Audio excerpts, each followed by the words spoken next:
ای افسوس که در این دشت و بیابان مردم هی دور از وطن وجود و زیخشون مردم.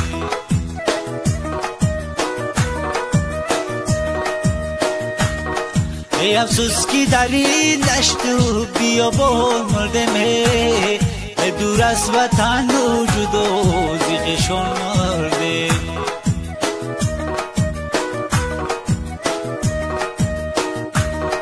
یک پرچه خط نویش به یاران و رفیق در خط بنویشیم و برمون مرده.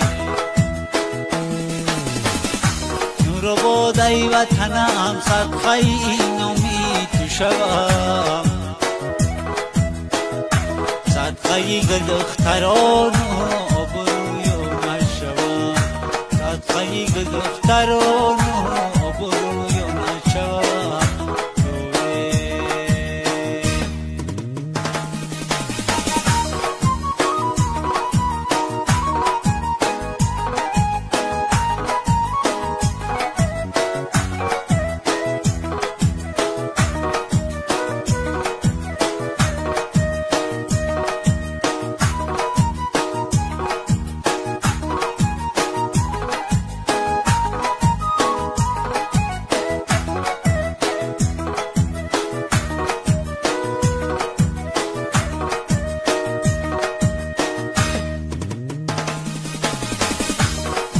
دورم زی وطن دایی وطن بگویم هی در دو علم با دوستان میگویم.